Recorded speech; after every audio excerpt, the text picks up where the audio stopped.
listening to the Hunter Conservationist Podcast.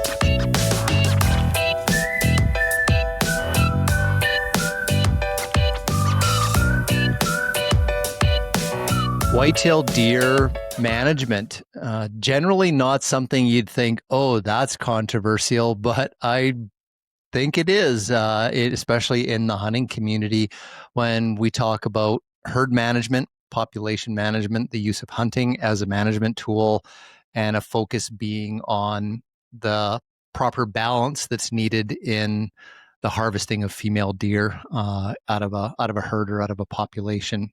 And that doesn't sit well with some folks in the hunting community. I think some understand it and they understand hunting as a management tool. I think it probably might look a little weird to folks from outside the hunting community trying to understand, why are harvesting females and the numbers of females that are typically required.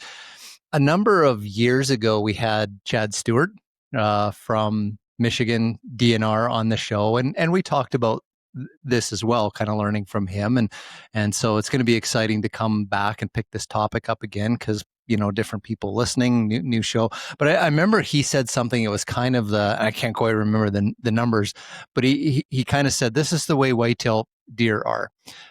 He said if you've got 10 whitetail deer this year, and you want 10 whitetail deer in your herd next year, you better take 4 or 5 out of the herd this year just to have 10 next year. And that was kind of like I get it, but it's like, man, that seemed counterintuitive. Like it was a hard concept to wrap your brain around. It was just very simple. Didn't take into, recruitment and offspring and all that kind of stuff. Why 10 minus 4 equals 10 kind of math, right? So I look forward to diving into the topic of whitetail deer management, particularly the importance of the female harvesting, and we're going to learn more about that from an expert, Lindsay. And I'll introduce you. This is your second time on the show, so welcome back. And look forward to diving into this topic. We got just before we were talking about we got the NDA hats on the go here, so that's pretty good. Curtis, what's yours? Mine's just an old fishing hat. Sage rods. Yeah. Okay. Yeah. And a old one, pretty grubby. So I wasn't privy to the NDA hat. So. Oh, okay. Well, just the memo. We'll have to. Yeah, I'll have to pick you one up again. But look forward to diving into this topic in the show, whitetail deer herd management. So hey, everybody, it's Mark Hall, your host, and it's Curtis Hall, your co-host. The Hunter Conservationist Podcast is proudly brought to you by J. Martin Taxidermy, a family-run business driven by passion, tradition, and a deep respect for the outdoors. Founded by avid conservationist Jesse Martin in West Kelowna, British Columbia, J. Martin Taxidermy brings generations of hunting heritage and artistry to life. Born and raised in the Okanagan, Jesse grew up surrounded by the wild, inspired by a home filled with taxidermy that felt more like a museum. What began as a hobby quickly grew into a lifelong calling, fueled by formal studies in wildlife and forestry conservation, and refined through professional training at the Penn School of Taxidermy. With a commitment to excellence, Jesse continues to hone his craft through national conventions and seminars, ensuring that every mount tells a story and preserves a memory. As always, big shout out, big thank you to J. Martin Taxidermy for supporting what we do here on the show. So thank you. So he had a really cool post on he's a busy guy. He had to cancel his elk hunting trip over to our part of the world this year because he's got so much work on the go. So he's not on social media a lot, but he posted a picture of a big piece that he completed. And it's a life-size diorama of a big, huge rock base. And it's actually 2 rams that are in that forward part of getting ready to collide through the battle of the headbutting thing. But one's a bighorn ram and the other was a doll. So artistically, I just kind of thought that's super, super cool, right? Like it's not, like didn't actually happen, but as an artistic piece, which taxidermy is as much art as anything, it was pretty cool. So if you want to see that piece, go find J. Martin Taxidermy on Instagram and take a look at that picture.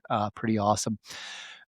Lindsay, I don't know if we did this last time, but because J. Martin Taxidermy is like our title sponsor of the Hunter Conservationist Podcast, I kind of try to find these little like history facts about taxidermy. So I'll throw this one out here. So Carl Akeley lived from 1864 to 1926, and he was a pioneer in the field of taxidermist. He was an American taxidermist, sculptor, biologist, conservationist, inventor, photographer, and he was widely regarded as the father of modern taxidermy. The Akeley Hall of African Mammals at the New York's American Museum of Natural History is named after Carl Akeley. He created the very first habitat diorama in America in 1889 for the Milwaukee Public Museum. Now, this is a skill testing guessing question for the two of you. What was the animal in the diorama that was portrayed?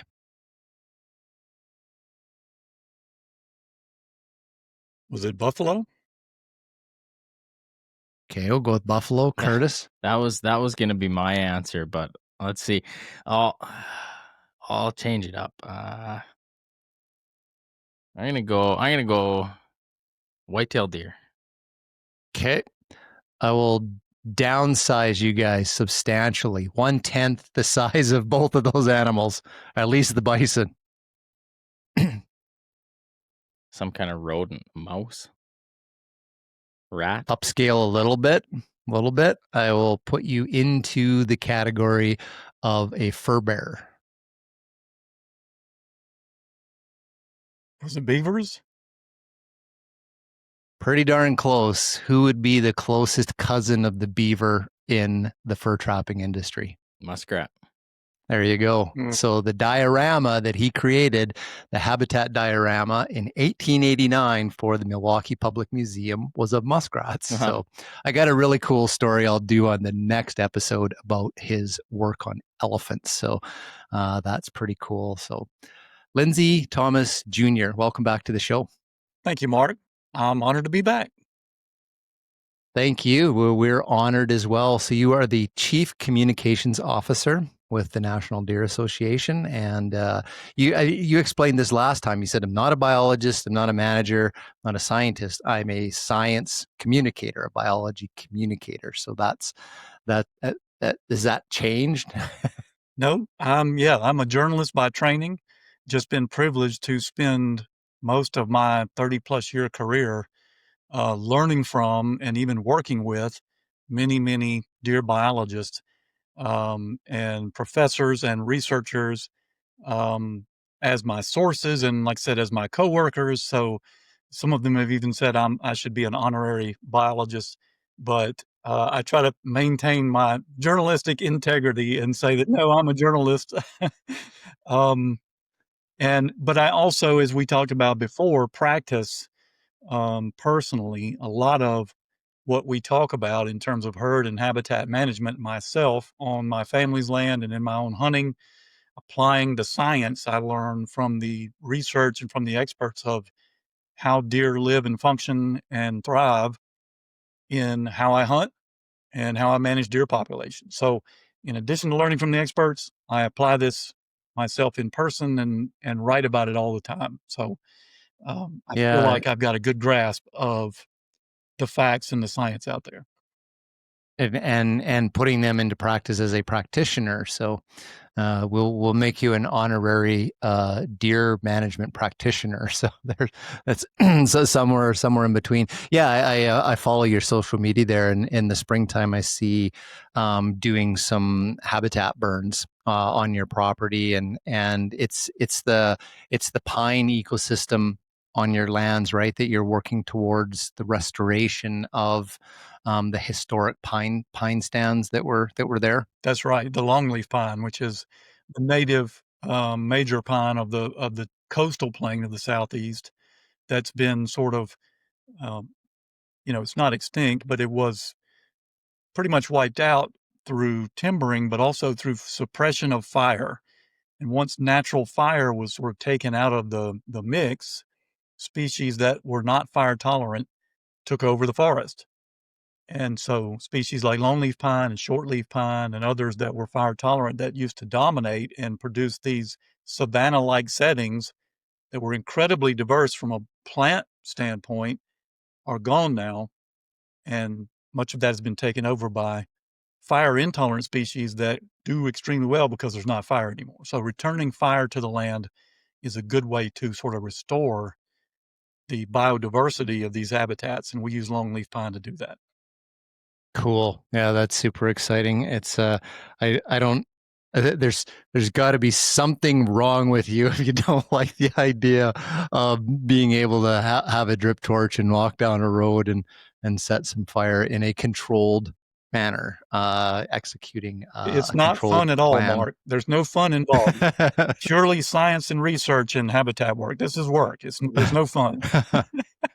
Yeah, no, I get it. So yeah, folks, you don't want to do that. So No, I'm kidding. Actually, it's a ball. I love it. It's a lot of fun. It's a lot of fun. It really is enjoyable to see this happen. I mean, if you plan prescribed fire like you should, it is slow and can even be boring as you lean on your shovel and watch the woods burn, but that's how it should go. You should never be frightened or scared of what's happening. That's how I like it. It's low stress, but it is very fun and very enjoyable to make and that much of a rewarding. difference in habitat in a short period of time.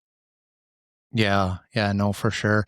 I most of the land that's around us here in the Rocky Mountains is all public land, crown land, and we see the same dynamics happening here. You remove fire off the landscape, you see all this forest ingrowth. You're losing these big old Douglas fir stands, the fescue understories, the things that support sheep and mule deer and create the siteability for those mountain animals to better handle predation and more open stuff on the slopes of the Rocky Mountains, so the wind can remove the snow in the wintertime and they can get at the grasses and stuff, and just don't see the amount of burning that I'd like to see. So I've said, I just want to be one of those people like in the Hollywood movies. It's like this 98-year-old guy, and it's just like you're going to go out with a bang, and I'm going to make my mark on wildlife habitat,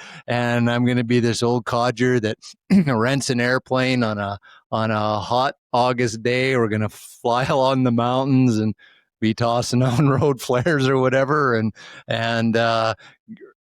win one for the wildlife habitat, boys, and we'll go down in celebration. So there we go. That's an episode of Mark's life plan. Hopefully somebody will write a book or a movie about it. Now, before we get into kind of herd management things, this is kind of been a relatively new development in southern British Columbia and sort of the Washington area outside of Spokane and it's both those areas on both sides of the border have over the last just under 2 weeks been experiencing major die-offs of white-tailed deer. I haven't had 100% confirmation come back, but everything is pointing towards hemorrhagic disease. Not sure which one of the viruses it is, EHD or the blue tongue, but boy, a little community that's about 4 hours west of us here. We have a contact there that's sort of helping gather samples for the biologist. Just inside the city limits, he said last week, they took 10 truckloads of dead deer out of the city limits, and that's not even outside on the landscape. He's seeing dead deer when he goes goose hunting with his dog. They're just everywhere. He had heard that in the outside the Spokane, Washington area, that they may be reporting upwards of 90% loss in the whitetail population in that part of the area. So I want to I don't want to make the whole episode out of this, but just give us your thoughts on what to expect in these two areas in Washington, southern BC with the HD. Like, I know it's caused by biting midges. The hard frosts are going to put an end to them and to the transfer of the disease to the animals. But what about next year? Like the future, like how long do these outbreaks last? Like should folks expect in Spokane and the Grand Forks area of BC? So yeah, it's a cyclical sort of thing with these insects. They're the vector of this virus. It's a family of viruses collectively called hemorrhagic disease, but that includes EHD, which is epizootic hemorrhagic disease, and blue tongue viruses. They're all the same family of viruses. They're spread by this biting, blood-feeding insect. It's a species that a culicoides is the family, but they only feed on deer. These are not the species that bite us and harass us. They only feed on deer. And this virus, deer are, I think cattle are susceptible, maybe some other species, but people can't, get this. And the reason you see it in late summer, early fall is because that's when the insects are most abundant. And what happens is the insects are not always abundant every year. You end up with weather conditions that set the stage for an explosion of reproduction in these insects. Usually what happens, these things breed in shallow, warm, low quality waters, usually low oxygen waters, usually silty, often polluted waters. Think of a watering pond where cattle had been watering, where the water's churned, the cattle have been urinating and defecating in it. It's low oxygen, it's silty, it's muddy, but it's shallow and warm and low oxygen levels. That's ideal. That mud is ideal breeding habitat for these insects. But it's not just, I don't mean to blame cattle for this, but it can be, you have a situation where you have a lot of rain, particularly a lot of rain in early summer. And that's followed by, if the rain stops abruptly and followed by dry weather, say in August into September, as the waters of rivers, ponds, and lakes recede, that leaves a lot of that substrate, that muddy habitat that is good breeding habitat for these insects, and you can get an explosion, an unusual explosion of these insects because of that. But at the same time, what happens is it's getting hotter and waters are receding. Surface waters are less easy to find. It's drier. And so deer are congregating more at these water sources to drink. And so you end up with this collision of thirsty deer Gotcha. and exploding numbers of these insects. That's how we get these outbreaks. And that's why you don't see it across the entire country. It's why you don't always see it year to year. Usually it will skip multiple years in any one location because it requires the right weather conditions. It's not always easy to predict, but usually what Michigan State had a study that came out last year that was pretty good that really looked at a lot of data in some areas and said that the three factors that combine for this most are a warmer than average spring, followed by heavy rains in early summer, June and July, followed by turning off the spigot and it drying out in August. All those three, if you get all three of those things, you really are sort of setting the table for this to happen. So yeah, it's this mix of those conditions that lead to this. The other factor that's going on here is this disease has been in the Southeast for decades, and deer build up immunity over time to this virus. So in the Southeast, we have spotty outbreaks of hemorrhagic disease every summer, and you'll lose a deer here and a deer there, but mortality rates are very low because most of the populations have been exposed to this for decades, and they have built-in immunity at a fairly high level. But now what's happening is through climate change, these insects can live further and further north than they used to because winters are milder. And so what we've been seeing over the last 10 to 20 years is this northward movement of these outbreaks, both in the Pacific Northwest as well as the northeastern United States and Midwestern United States. As these insects move into areas they couldn't previously live, and the problem is these deer in these areas don't have the built-up herd immunity of the south that southeastern deer have, and so the mortality rates are now extremely high. Southeastern Ohio is being hit right now extremely hard. 3 or 4 counties in southeast Ohio taking it on the chin, with hundreds, thousands of deer even in those areas dying, as you mentioned around in the Washington area. most areas, a lot of states, I think over 20 plus states have documented or confirmed cases of hemorrhagic disease this year, but in most areas it's mild. A few deer, a few here and there. It's not as severe as you're seeing in some of these spots. The good news is over the decades, deer always bounce back from this. It's not going to usually not going to happen every single year that in that same severity. And so deer catch a breather and they can return. Herd immunity can build up over time. But yes, for right now, as these insects move into areas where they haven't been found before and where deer are naive to the virus, it can be a gut punch in the right conditions. And as you said, what we need now in these areas, a good cold snap, preferably a frost, will put these insects down for the winter and end the cycle. That or heavy rains, bringing back the water and sort of allowing deer to quit congregating in these areas where the insects are breeding. So that's what will break the cycle for now. And hopefully these areas where the deer were hardest hit, they won't get hit as hard next year. But in some places, historically 2007 was an extremely bad year nationwide. 2012 was another extremely bad year. This year is probably, particularly where Ohio and the Ohio Valley, West Virginia, Pennsylvania are concerned, is going to be on the order of those 2007, 2012 years, I think, looking back. It's a bad year. Wow. Yeah, it's and seems what I've learned about it, like, if we're like, we've all been talking chronic wasting disease, for like the longest time. It just showed up here in our area, the first kind of place in British Columbia for it to show up. But the mindset is around like this longer, like from infection to clinical symptoms to death, couple years, or even now scientists are finding like longer, 2, 3, out to 4 years kind of thing, where these midges are biting these deer, and it's the research I've read can be like 3 to 5 days down to like 1 to 3 days.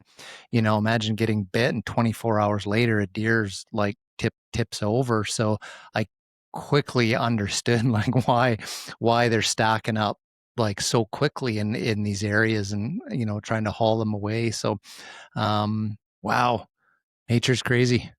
Yeah, hemorrhagic disease is like a lightning bolt when it happens. Deer, the incubation period is like 5 to 10 days, like you said. And if they're going to die of it, they're going to die in that incubation period. Though, like I said, not all deer die of it, but the percentage that die is much higher in these areas where this is new. Whereas CWD, like you said, is a year to 2 years incubation period, and they often die of other things due to that cognitive decline before they actually die of CWD. So yeah, it's CWD is kind of cryptic. I once used the analogy that EHD, hemorrhagic disease, is kind of like finding a hornet nest in the shrub by your front door. That's an emergency situation. You've got to deal with that. While CWD is the termite in your basement eating your floor over years. It's a slow, creeping poison you're barely aware of that can sort of fly under the radar. Whereas EHD is a lightning bolt, and tomorrow's the sun comes out again. So yeah, it's people often want to compare the two and say, well, one's worse than the other. The fact is, both are serious diseases. We have the capacity to be concerned about both, to study both and address both through management of populations. You don't have to. There's no use having that argument over which is worse. Yeah, no, that's very true. It's kind of like a moot point when you're in the middle of one of these EHD breakouts. So appreciate that. I think that's a valuable learning opportunity for folks listening, because I know for us, like this is like a new thing. So you're scrambling, trying to educate yourself about it, like in the midst of the lightning storm, so to speak. So and I do want to commend the people on the ground that are picking up dead animals, that are gathering samples out of it, sending to the wildlife health experts and stuff. The ones that I know that are doing it here in our province in British Columbia are hunters. They're the ones that are caring enough to be out there picking up dead deer. So not a nice thing. And especially when you see the insides of these animals, there's a reason it's called hemorrhagic. It's hemorrhaging. They're not pretty on the inside. I don't think this is a nice way to pass away. So hats off to the folks on the ground, doing their best. So this, I don't know if this was a segue into herd management, but let's dive into the the topic of herd management and the importance of harvesting profiles, males and females. And for me, where all of this really hit home a couple years ago, when I was looking at the data sets produced by NDA state by state of here's the numbers for the harvest last year in this state and that state, and you're looking at these bar graphs, and it's the male harvest and the female harvest, and I was just like, wow, you guys are like harvesting as many females in these states as you are males.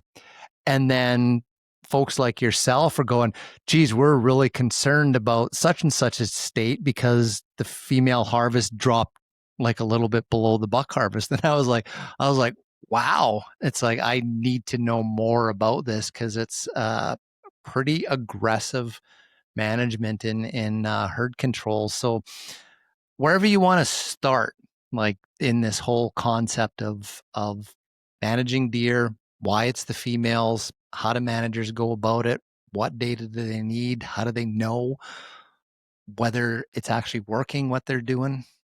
Take it away, the science. Well, to me, the easiest way to start this is to state the fact that deer are prey animals. They always have been, they still are. They're a prey animal. And what that means, bottom line is, they produce more offspring than they have to compensate for expected mortality to predators. And so when predators are taken out of the equation, what happens is too many offspring for the health of the population. Now, historically, of course, there were lots of different predators of deer. And if you go back, a long way into the Pleistocene, there were a whole suite of big predators. There were also a big suite of large mammals too, for those predators to eat. So it wasn't just all focused on deer, but, over time, humans have removed those predators, both in terms of like when humans first came into North America in the Pleistocene, but also in modern times as Europeans arrived in North America and began extinguishing the predators that competed with them and their livestock. And so whether it's bears or panthers and mountain lions, wolves especially, we have pushed those in a big way out of their former ranges. In the Southeast, we had a red wolf. That animal is, though there's a few of them around, it's essentially extinct in the wild for all practical purposes. The coyote, in fact, has moved into the Southeast because we created that niche that could be filled by a canine, and they moved in. But the red wolf is gone. The gray wolf is gone pretty much from most of North America. Grizzly bears from most of their former range, many of them, California grizzlies, Mexican grizzlies, desert grizzlies, they're extinct. Black bears, we have reduced in big numbers from their original. And of course, mountain lions, the Florida panther is almost gone. So today, functionally, we are the predator of deer. It's us. Nobody else does that job anymore. In the United States, hunters kill 6+ million deer a year. Nothing else comes close to that. Coyotes don't, cars don't, diseases don't. Nothing else approaches us. Far and away, we are the predator. And so what falls on our shoulders is a responsibility to play that role fully and make sure that we're taking that excess reproduction as a predator should to ensure that deer remain in balance with their habitat where they live. Because in places where either hunters don't fulfill that responsibility or places where they can't fulfill that responsibility, like suburban and urban areas where it's no longer practical to hunt effectively with firearms or to get permission to bow hunt or whatever, or you got, neighborhood associations that ban hunting, whatever it might be. These areas, it becomes more difficult for us to hunt there. And so cars just can't do the job, and deer overpopulate. They impact the habitat. People complain about their flowers and their shrubbery. This is what happens. The deer themselves are not healthy. The habitat becomes impacted. And this is what happens when a prey animal is not predated enough. So that's what it comes back to, is that hunters are the predator today, and it's up to us to remove the right number of deer when necessary. And this is where it gets complicated because, you talked about the controversy when you first started opening this episode, controversy of deer herd management. Yeah, it's 40 years ago when our organization first started floating ideas like, hey, maybe you should let some bucks get some age on them. And hey, maybe you should take a doe now and then. Those were extremely controversial ideas. And that's still with us. And I think it's partly because of the complexity, because you can't just always say everybody needs to shoot does or everybody needs to shoot a certain number of does, because that's not true. In some cases, you should not shoot does, or you shouldn't shoot as many as someone down the road. Bringing up EHD is the perfect example. Here we have a year where some specific locations have had some very serious impacts from hemorrhagic disease. Some of them extremely serious, to the point that at the county level in some areas, deer numbers have been severely impacted. And so to come to those people and say, don't forget to get your doe harvest this year, no wonder it doesn't make sense to people like that. This is where, you have to always sort of qualify it, and where we take criticism sometimes from people for saying, y'all are just about shooting the does, when yes, it's true in some areas. There are specific regions, even many regions in Canada, but others like Southwest Texas, others like Florida and the northeastern United States, where you simply, though doe harvest is still a good idea, you can't take as many as more productive areas of deer habitat. So it comes with qualifications when you say we all ought to be taking, does now and then. Some people need to be taking a lot. Some people can take a few. Others don't need to take any. And that's where it gets complicated. Yeah, well, I mean, that's wildlife management, right? Like, it's not this broad brush thing. It's you have to know what do you got, and then your objectives. Like, what is it that you want to achieve in a certain area, whether it's a target population, if it's an age class of bucks, if it's what your ratios and stuff are, and some of that's social. I think within a given area then becomes a a zone by zone management decision, and changes from year to year. A bad winter, a hemorrhagic disease outbreak, what's your chronic wasting disease doing?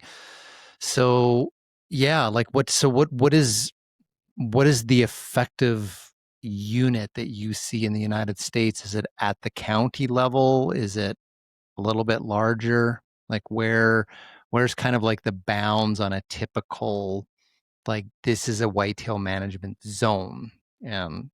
Yeah, state wildlife agencies have struggled with that question for a long time, whether it's Okay. county or whether it's, a deer management unit of several counties or less than that. And I think it can be less than that. It can be sub-county level.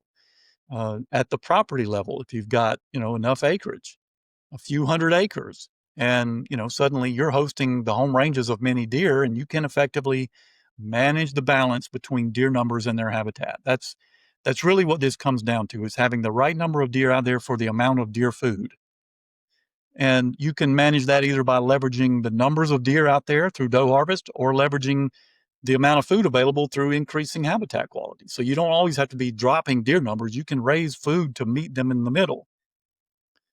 But you've also got, and you mentioned it yourself just a minute ago, questions like sex ratio. You want to be going for not only a natural balance between deer and their habitat, but a social balance.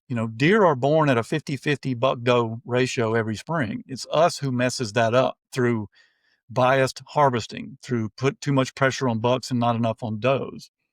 And but deer populations should be roughly balanced in terms of buck and doe numbers. They also should be balanced in age structure. A healthy deer population has bucks and does of all ages out there, obviously fewer as they get older, but you want some older animals out there. Biologically, a deer population functions better when it has some mature bucks out there. And there's, of course, there's benefits to hunters in terms of the rut behaviors they get to see when you have balanced buck to doe ratios and some age structure among the bucks. So there's all these ways you're balancing that deer population. But yes, at the property level, you can do that. Even if you only hunt on 10 acres, you can get together with your neighbors and put together a block of several properties that suddenly lets you make a difference in the health of local deer through manipulating those factors like deer density and habitat quality, buck to doe ratio, and age structure. Okay. Those definitely make good sense. Now, when a state wildlife manager is making the decisions, setting the hunting season, it's not the land manager type approach. Like, how intensive is their data collection? Like, at some point in managing a whitetail or any ungulate population, it's like you got to do some surveys. What are we starting with? And then you kind of go from there to set your goals, make your management decisions, monitor, readjust next year. Are whitetails really the species where they're doing inventories like they do moose? They fly in the airplanes, the biologists count them, they have their little formulas and stuff. Like, how is that baseline information of what you've actually got out there in the landscape? And the same with the food. Like, we always talk about food and carrying capacity and this sort of thing, but does anybody actually like really measure the amount of calories that a landscape is producing and say this can hold 1,000 deer or 500 deer or 10 deer? Yeah, it can be done. There are some technical ways to do that. But for just an average deer hunter, it's a lot easier than that. There are some just eyeball techniques that you can use to get a sense of where a deer population is relative to the habitat. In terms of state wildlife agency managers, that's a bigger job. They have great information. A lot of hunters are misinformed about the information that agencies work with. They'll often say, "Oh, they never asked me how many deer I kill. How could they know how many deer are killed?" But they've got scientific surveys and other tools, sampling of deer at check stations and things like that, where that through scientific survey methods, you get a large enough sample. You don't have to know 100% of how many deer were shot. You have a very good idea of trends over time, and you can, make the decisions they need to make about setting harvest and seasons and bag limits and so forth. That's still a big ship to steer. And, big ships have big inertia, and you don't turn them on a dime. When things happen like EHD outbreaks, it can be difficult to pivot.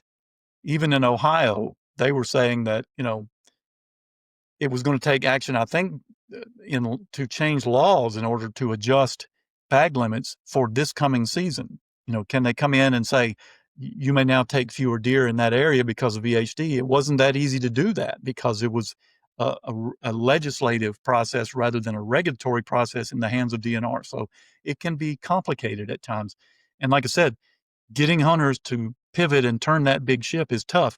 That's why I really like managing at the property level and why I like teaching deer hunters about how to do that, because, you can pivot much faster. You can make decisions given a framework that you can work within, a framework of a bag limit, say, or a season.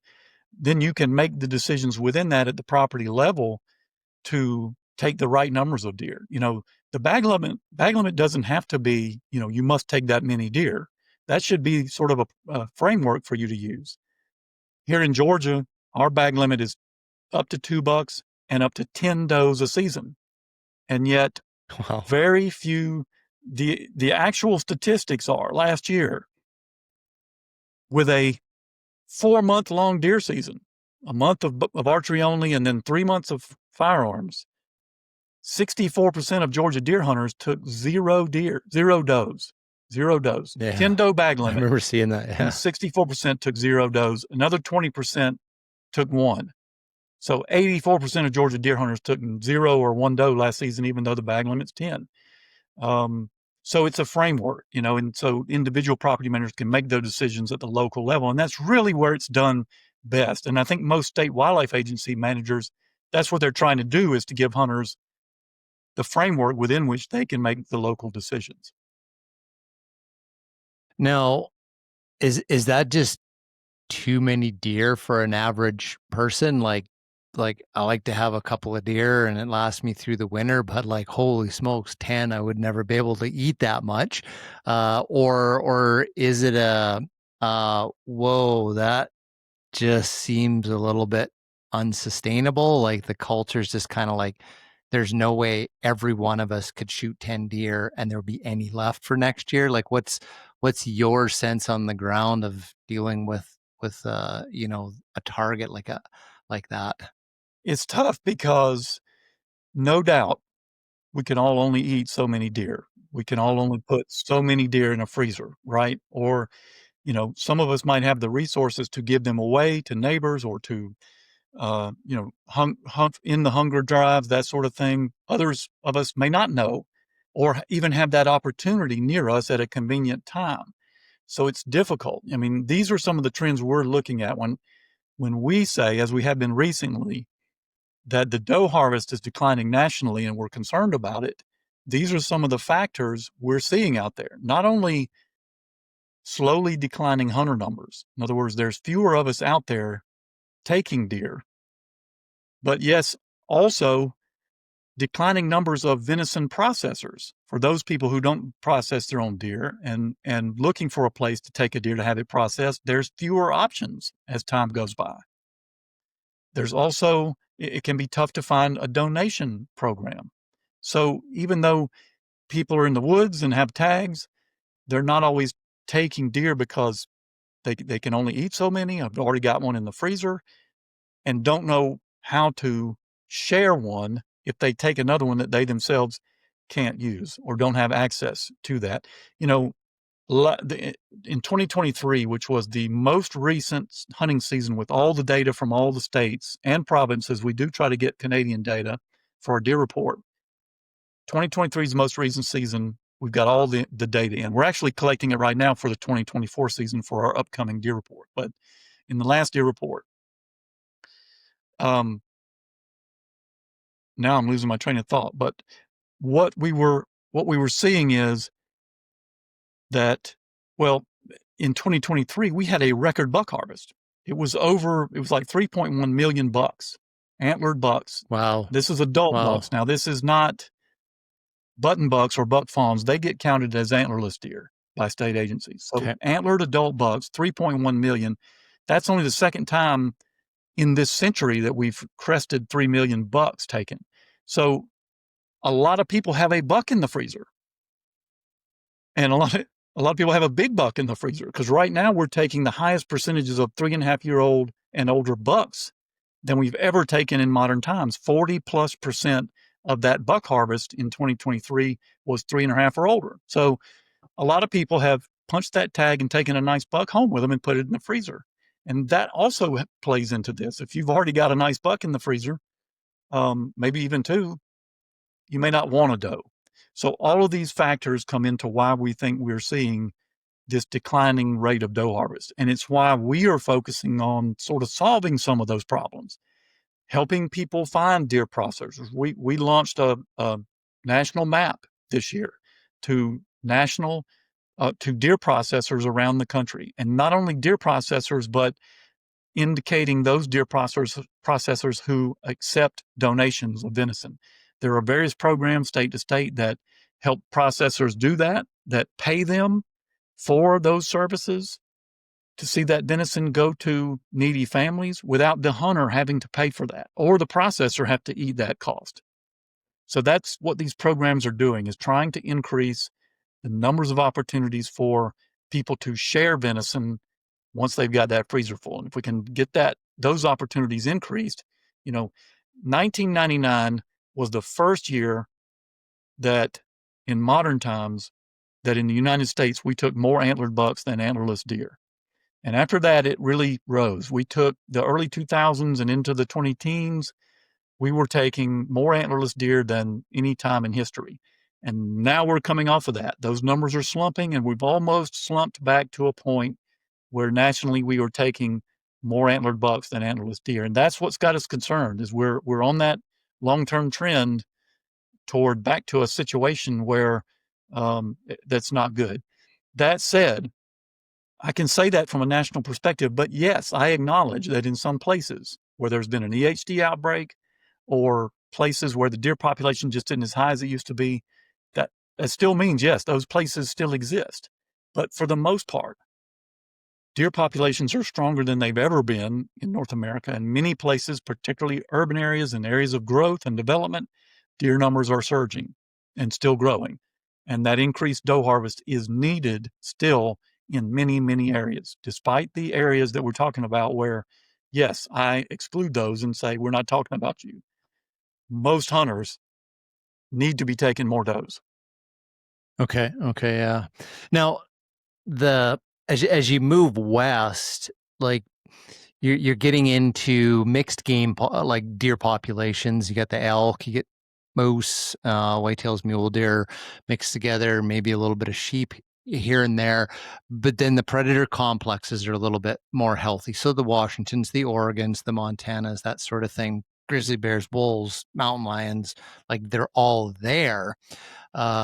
Would that be examples of places where like the more aggressive balancing of a doe harvest might not quite be the objectives because there is that predator base there? I guess the complexity is there. You might go to Idaho and go, we got more wolves than we've had for a long time. Our whitetails are really healthy, but gosh, those wolves sure like elk. Like they'll go past whitetail deer and chase the elk for 2 days. So they're not actually having an impact, and you still have to, be stewards and managing that deer population. So there must be some real kind of striking differences between approaches from places like that to the east. There are, and you can have areas like you're talking about with a predator suite that takes enough fawns each year, takes enough adults. Most predators aren't taking as many healthy adults. It's usually fawns, particularly with coyotes and black bears, bobcats. It's usually fawns that are taking it on the chin. But in areas where you have enough of those big predators, particularly mountain lions too, that might be taking adults, yes, you might be in a situation where enough are being taken that you don't really need to hammer down on the does like you do in the most productive areas of the eastern United States. There's a lot of different sort of exceptions. I mentioned Southwest and South Texas. They have shown that in that area, they are an exception to the density-dependent relationship. In most areas of whitetail populations, biologists talk about density dependence, basically meaning that there's a relationship between deer density and habitat that hunters should manage for balance. In South Texas, it's rainfall. Rainfall trumps that density-dependent relationship. Rainfall is so variable year to year that in a poor rainfall year, the deer forage just is not there. And they can lose deer numbers regardless of deer density and habitat quality. And so that overcomes any kind of relationship, any kind of, take a certain number of does each year formula. It's a different ballgame. I also mentioned Florida, for example, in the lower portions of Florida, even into the southeastern lower coastal plain, which is where I hunt in southeast Georgia. It's coastal. It is sandy soils and tough plants like palmettos and gallberry that thrive in that kind of habitat. Now, we can still produce quality deer forage, but that habitat is never going to be as productive for deer in terms of fawn production and fawn survival as, Iowa soils or some of the better areas in the country, anywhere in the country. So yes, you have these exceptions. The northeastern states, the New England states or another place where you still should take does, but it's not going to take as many as it will in prime areas of middle Georgia. I mean, even within my own state, you can go from the coastal plain where I am and say, doe harvest is important, but not as important as it is in the Piedmont of Georgia that's more productive habitat.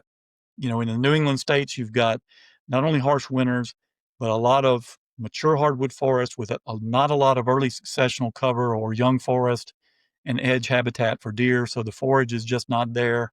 And, a hard winter comes along, it can pretty much take care of the excess deer population for you. So the math is a little different in places like that. And like I said, there's all kind of variables. But by and large, in most of the country, in most of whitetail habitat, deer are going to be producing more offspring than they need to. And the predators and other sources of mortality are not there like they need to be. And if hunters don't step in and play that role, you have growing deer numbers and you start seeing the problems that we're seeing. In the last few years, people in places with real deer number problems have started looking for solutions like, hey, why don't we sell venison? Why don't we commercialize venison and make a market for it? Then people will be motivated financially to go out and shoot some deer. We're opposed to that because it was market hunting that put us in a situation before where deer were almost wiped out. It was when you put that price tag on deer and people could make a profit off of them. Yeah, you can definitely knock the deer back if that's what you want to do. But, when we did that before, we almost wiped them out completely. Yeah. It's a problem in many areas that we've got to deal with. Yeah, I mean the difference in the market hunting era was there was no regulation on take.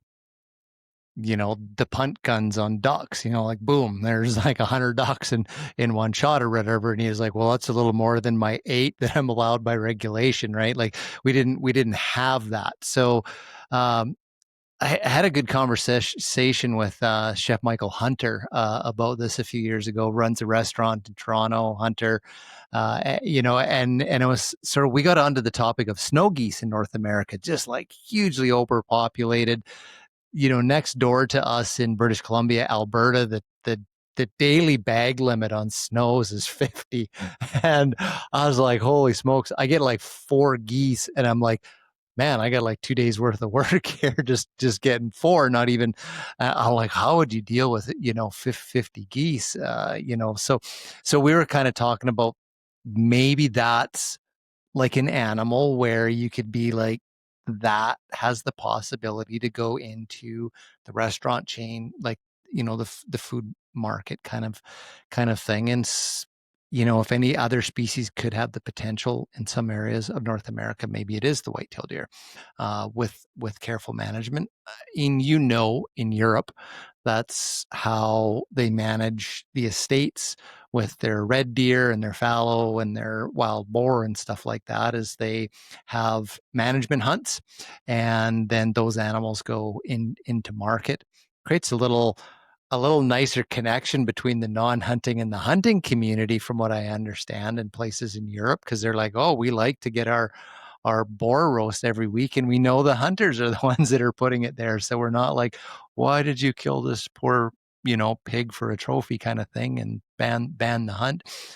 So it's an interesting conversation, but I think, holy smokes, I think the sensitivity in North America of talking about that, and I have seen it, lights people up, because that's not that far back in most of our collective memories as a collective social trauma, I guess, of what happened. So that's, yeah. But we are putting it into the food banks, and that's done at the the hunters are paying for that out of their own pocket to make that happen. So yeah, I don't know, we you might quite not be at the doorstep of saying like, man, we're in some real serious pain here by not reaching these deer numbers. You got to look for incentives. Maybe you're seeing it, NDA seeing that, but you're not quite saying, we need to have a serious conversation about this. So, I think basically what we'd like to see is that hunters recognize and solve this problem, because if non-hunters solve the problem, they're going to do it without us. And we don't want to see that, because the solution that the broader society comes up with to deal with their deer problems, if they do it without us, probably won't be solutions we like. So, we don't want to see deer treated as vermin to be, Yeah.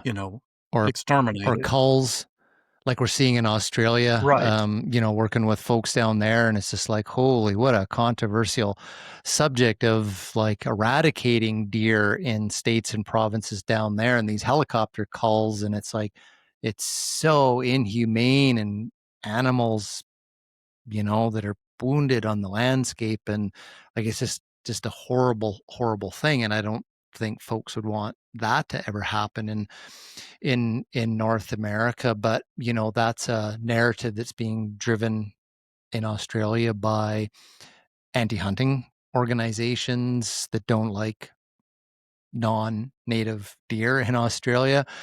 So they're trying to cut the hunting community out of the picture, because you're saying you're the problem. You want to perpetuate these non-native species. So yeah, that's a challenging one as well. You don't ever want to have to see the idea of like herd management being done from helicopters and government folks in the state. So you don't want hunters to kind of like drop the ball, and then that becomes the state decision. And that's an easy one to reach if you think about the cost of when motor vehicles strike animals, the economic damage and the impacts to injuries to people. It wouldn't take very long in a state where that number could justify like the expense of deer culls, right? And just sort of say, sorry, hunters, you're just not going to be able to do it. So hopefully it never gets there either. The big one that I'm seeing, I think, is the touchy issue is kind of play the devil's advocate here. And it's like, well, you hunters have just given the solution. You've talked about how you've eradicated predators off the landscape, in the lower 48 over all of these years. And so you're in this situation managing deer herds. That's why we're advocate for rewilding. That's why we're advocating for putting wolves in Colorado, grizzly bears in California, and so on and so on. That's a real thing that's out there, right? The rewilding of the predators. Would that work socially, ecologically? There's no way you can scale that up enough to deal with the problem that we're talking about. I mean, you'd have to be talking about suburbanites sitting on their back deck in the morning with their coffee, seeing a mountain lion pounce on a doe that was eating out of their bird feeder. And I don't think they want to see that. They don't want to see big predators in their backyard again. That's why Sounds like California, though. That's why we, wiped out predators to begin with. They didn't want wolves in the backyard eating the chickens or killing their dog or taking deer that they wanted to take. And so, but mostly from a human safety standpoint, most suburbanites don't want to see wolves, bears, and mountain lions running through the backyard. And that's the scale of reintroduction you'd have to be talking about to deal with the white-tailed deer problem. That's not going to happen. We won't, the society's tolerance for big predators like that won't ever come back to that level. We can talk about reintroducing wolves to big areas like Yellowstone or large areas of low human population density, wilderness areas and things like that. And that's a nice thing. I kind of personally like to see that. I like to see some of these charismatic predators thrive and be restored to some of the areas they formerly occupied. But in the eastern U.S., where 97% of the people in the U.S. live, and many of them in high densities, yeah, they're not going to tolerate a grizzly bear or a mountain lion chasing a deer through their backyard. So that is just not a practical solution to the white-tailed deer problem in most of the places where white-tailed deer are a problem. Yeah, and I would have to assume those areas which would be suitable for, rewilding predator populations have already got that complex there. You mentioned the Yellowstones and stuff, and that's probably not the regions that you're talking about, saying, that there's a deer management issue here and the underharvesting of does, because they have a combination of hunters and the natural predators. Those probably aren't the red flag areas to start out with. So getting some more predators in those balanced areas already aren't going to really help, I think, nationally, probably on this issue that you're facing. And too, that you reintroduce predators, and predators are going to be susceptible to cars and traps and people shooting them and everything else too. So that would be a very difficult thing to do. There was actually a study that the Fish and Wildlife Service did decades ago looking at the potential to restock Florida panthers in northern Florida. And they did it with 10 eastern, or I believe western cougars, maybe. They were cougars. These were not Florida panthers. They couldn't risk Florida panthers, in an experiment. So as a test run, they released like 10 cougars in northern Florida. And in fairly short order, they were all shot and hit by cars. So it just, that's a tough thing to do. Yeah. No, it makes sense.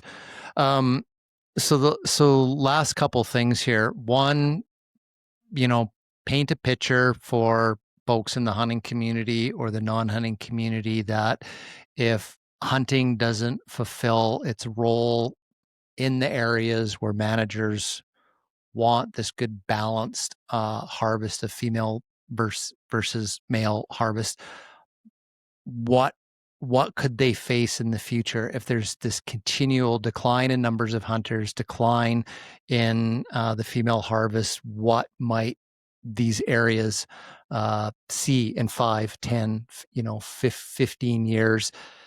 And what tools could you give hunters for really simple ways of just getting engaged in your area? Like, what should they get a hold of? Annual harvests?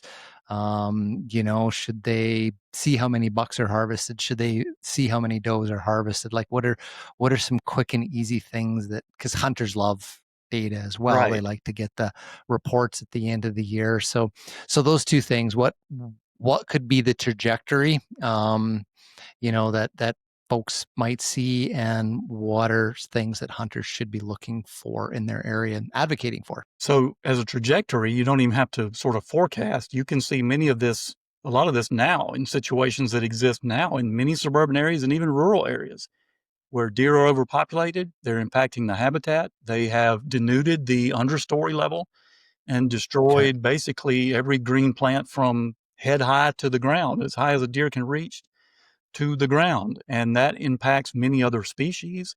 There are a lot of songbirds, migratory species that nest in that shrub layer. The shrub layer is gone.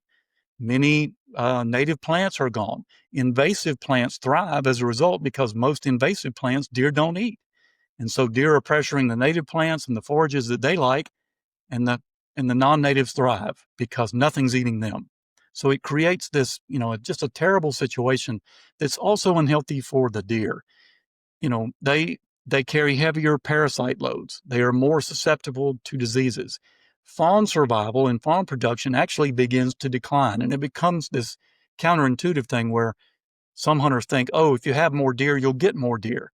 Actually, no, the more does you have in a population, the fewer fawns you're producing, because the milk quality, the forage quality, the doe's health, the forage for the fawn to be weaned on, all of that is lower quality. And so fawn survival drops. And in the opposite of what you might think, a smaller number of does on healthy habitat will actually produce more fawns that survive than an unhealthy number of does in poor habitat. So the health of the population begins to decline. You start seeing lots of impacts, not only on the deer themselves, but on other wildlife. That's the problem with deer, is they're a keystone species. And as they impact the habitat, that impacts a lot of other things: plants, animals, amphibians, reptiles, birds, you name it. The whole community that they live in. And again, you don't have to wait to see this. You can go see this in many suburban areas, many state parks that aren't hunted. There's a lot of situations where you can see this. Rural areas where there's a lot of farming, but the farmers don't allow hunting. You can see these effects now. Now, the good thing for hunters, you talked about, some tips for hunters. You don't even have to get into data on this. There's a few very simple things most hunters can do to see where they are on that continuum and to see whether they need to be taking does or not. Start with most of us, the ideal thing is take a doe for every buck that you take across time. That sort of would keep things in balance if everybody did that. Areas of better habitat, hunters are going to need to take more than that, probably 2, 3 does, maybe more. My personal history over the last 20 years is 4.5 does for every buck I've taken. But I'm also kind of selective on the buck side. I'm waiting for a 4 to 5 year old buck or older. So, but across time, balancing your buck and doe harvest. But some key things to look at.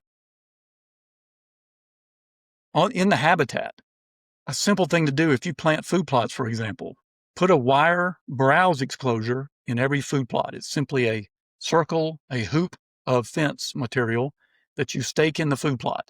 And that protects a small sample of the food plot from being browsed by deer. If that thing fills up with forage and outside there's nothing but dirt or crop stubble, you have a problem. You don't have enough enough food for the deer. You need to be taking more does. You can look in the habitat as well, get to know the plants in the forest community there, the ones that deer prefer the most.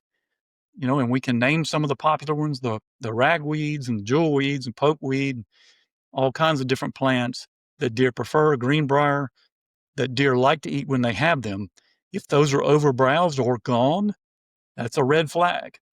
And if you are seeing deer eat things that aren't good forage, like Chinese privet, which is an invasive plant, that's fairly common. I don't know, I can't tell you what all the invasive plants are. Everybody has where they hunt. They vary across the country, but everybody has them. And once you learn what those are, generally they're not good deer food. And if you see deer eating them, it's because they don't have anything else. It's not a good sign. Seeing a browse line in the woods, if you know what it looks like on the edge of a cattle pasture where a cow can reach the tree limbs, they browse off everything as high as they can reach. If it looks like that through the woods where deer live, that's not a good sign. You don't have enough deer food for the numbers of deer you've got. You need to take more. And then another really simple one is when you take a deer in the fall and you're field dressing it, the first place deer begin to accumulate fat on their body is in the groin area, particularly around the kidneys. There ought to be fat covering those tenderloins, underneath the spine, and there ought to be fat coating both kidneys. If you look in the gut pile when you field dress a deer and you see the kidneys and you can recognize them as kidneys, that's not good. They ought to simply be coated in fat. You literally, if you root out the kidneys out of the gut pile and hold them in your hands, it'll just look like you're holding 2 globs of white fat. In the fall, that's where the fat first begins to accumulate. So going into winter, if a deer with good fat stores, those kidneys are covered, those tenderloins are covered in a layer of fat, and even further beyond that, you'd see fat under the hide and in other places of the entire deer. But again, that first location is in that groin area. So if you're taking deer in the fall, particularly does, and there's no fat in that area, there's not enough food for the numbers of deer you have in that habitat. You need to take more does. It's tough, really, to give anybody an exact prescription for the number of does they ought to be taking. There's a ballpark prescription you can look at based on habitat quality. We have an article on our website called How Many Does Should I Harvest? Answer These 24 Questions. And it's a diagnostic tool of 24 yes-no questions that you can use that looks at habitat. It looks like at your harvest history, looks at deer health quality and some other factors, and helps you kind of arrive at an analysis of where you are in this spectrum. But again, you can do trail camera surveys and you can talk to deer biologists locally and get some data, but it's really just as simple as walking through the habitat with an eye for what deer eat, looking at what they're eating, looking at what's showing browse pressure, looking at where the browse pressure is in the forest. And if you're seeing those signs that deer are over-browsing all foods, but especially foods that aren't good quality, and you're seeing signs that the deer themselves aren't that healthy, you need to take more does or increase habitat quality. Like I said, you can do both. In a shady forests just don't produce much deer forage. Open up that canopy some and get some sunlight on the ground, 30 to 50%. Now you're growing native forages. That's high quality deer food. So you can reduce deer numbers and you can increase the amount of food. It doesn't always have to be about fewer deer. Okay. Yeah, that's super interesting. Two thoughts I'll add on there too that I guess folks could use as a metric. What about the number of red splats on the highway? So, yeah. Like if you, and we see that here, there's like certain sections of highway. It's like, oh, I'm going to drive 45 minutes out of town and probably going to see 4 to 6 dead animals on that section of highway. Like that's just, not uncommon. I'm sure if your population's, high, vehicle strikes have got to increase as well. And that should be something that's visible, if folks are driving a lot, I would assume. I think if you're seeing a lot of deer collisions all year long, yeah, that's certainly a sign of that. In general, though, and this is science done on this, the number of deer collisions as they begin to peak gives you a window at the peak of breeding where you hunt or where you live. Generally, our deer vehicle collisions increase during the peak of the rut because bucks are covering more ground. They're chasing does. Does are running from them. There's just a lot more deer moving around, covering more ground and crossing highways. And this actually has been documented as you want to know when the peak of breeding is where you hunt, start looking for more deer in the ditches of the roads. Yeah, that's true. Yeah. But it's not necessarily a good gauge of, what the deer density is relative to deer population, because again, it can be just related to increased deer movements associated with the rut. Yeah. One of the things we do notice here, because we have very solid winters, is the numbers of animals early winter or right before spring that are foraging on the sides of the highway, to me have always been a pretty good indicator of what's the habitat quality is back off the highway. And if you're especially in our part of the world with elk, like there's 100 of them lined along the side of the road, you just got to ask, like, what's the difference between this little strip versus like all those, thousands of hectares of land. And it's like sometimes, unfortunately, it's where the best food is, and that's not very, very much land to support very, very many animals. The last thing I was just going to add on there, I think, what you were saying about the exclosures in food plots, like taking a look at those in the West, where we have more public land and we have public land cattle grazing under license or permit. Range managers typically have those exclosures out on public land as well. They're just like pyramid cages, and you may bump into them when you're out there hiking, hunting, doing whatever.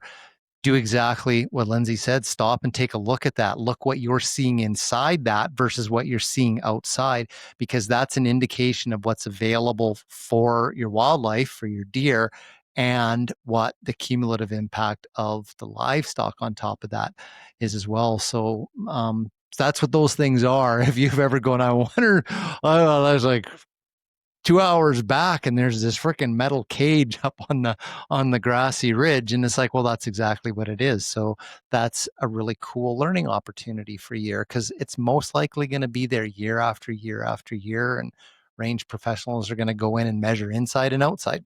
So, and it's such a simple little tool. Use that. Everybody ought to do that. If you plant a food plot, every plot ought to have a browse exclosure in it. You can put them out in the woods too. Go in a sunny area, maybe where you've just had a timber harvest or thinned the timber, or tree blows down in a storm or whatever, some sunlight reaching the ground. Put a cage out there, and if that thing fills up with forage and wildflowers and plants, and outside there's none of those, again, a red flag.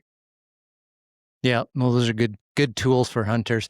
Lindsay, thanks so much. This is, man, just the time rockets by. I love listening to you. Just such a wealth of knowledge, wealth of experience, and super appreciate coming back on the show, and look forward to it again. And Maybe one day as we grow and stuff, I look forward to being down in Georgia, maybe one spring with you and being bored by watching the longleaf pine burn in your forest and go, oh, geez, I got so many better things we could be doing than watching fire make deer food. So Hey, I'd love that.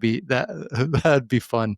I would just find that fascinating because my background's in ecology and restoration ecology and stuff. So as you know, anytime you get to see those principles but in a different ecosystem, it's just like a kid in a candy store. It's just so fascinating because you're like, what's that? What's that? What's that? Right. So it's part of the joy of being ecologist in the background. So other than sometimes you see and you're like, you know what the invasive plants are and where the person that doesn't have the knowledge is oblivious to that. So Curtis, take it away. Right on. The Hunter Conservationist Podcast is brought to you by J. Martin Taxidermy. We're well in the throes of hunting season now. We're recording this on October 1st, which is crazy. September's blown way by. Rocketing by. Holy, yeah. I've done a lot of hunting, put a lot of miles on. But if you're lucky enough to have got something sweet, maybe you got a doll sheep in the Northwest Territories and you got a bighorn in BC, you should go look at that mount and say, that's what I'm going to do with the 2 sheep that I got in 2 provinces. He's like, no, I don't ever do one of those again. Yeah. If you're looking to get something, be it your first whitetail buck, your kid's first whitetail buck, moose, whatever. If you got a pretty cool animal this year that you're proud of and you want to show it off and have kids and grandkids and people look at it, and make sure you get a hold of Jesse and get them to do something up for you, because I've always said they're great conversation pieces just to have, whether you're a hunter or non-hunter. It's a good piece just to kind of get the conversation rolling about hunting. I know I definitely, like, my wife is a teacher and we go to a few teacher parties here and there, and every once in a while it's kind of the classic husband thing. You're like, oh, I gotta like hang out with the other husbands who are kind of like whatever, and you walk into someone's house and you see a mount in the corner. It's like, oh, okay, cool. I can talk to this guy. They're cool. Yeah. So anyways, as always, big shout out to Jesse. Thanks for supporting what we do here on the show. And support the principles that Lindsay talked about. Yeah. So if you get yourself a nice 4.5 or 5-year-old buck, then you got that shoulder mount on the wall. There should be 2, 3, 4 does around it as well. So yeah, there's nothing lesser about getting a doe mounted, and you show, hey, there's deer management right on my wall right there. So. Lindsay, thanks so much. Look forward to having you back on and dig into some more deer topics, deer management. Love the work that National Deer Association does, folks. The thing is National Deer Association is North America. It is about the principles of deer management and deer ecology throughout their range in North America. So don't think that what they do is just about management and hunting in the United States. He mentioned earlier about pulling data from the Canadian provinces. Get involved, join, get yourself a hat, learn. Massive amount of resources on their website and learn about deer management, because in Canada, as soon as you get out of British Columbia, Alberta, Saskatchewan, you start moving west, much more private land, much more opportunities for you as a landowner and an aggregate to start into deer management. And I think that would be super cool to see that become more of the Canadian culture, managing deer that way. So the NDA is going to have a lot of good information for you to set you on a deer management, herd management path. And lastly, Lindsay, on behalf of us here at the Hunter Conservationist Podcast, please thank everybody at the NDA for allowing you to come on the show again, talk to us, and thanks for the hat that I got this at the Dallas Safari Club convention in Atlanta. One of Lindsay's co-workers was at the booth, and we got talking about this exact topic that we talked about on the show today, and said, here, take a couple hats. So appreciate that. Appreciate everything you do in science communication. And look forward to the next topic. Look forward to this EHD, HD, blue tongue thing getting put to bed here in the Northwest in both countries. So unfortunate for deer. So thanks again. And hey, folks, we'll see you in the next episode.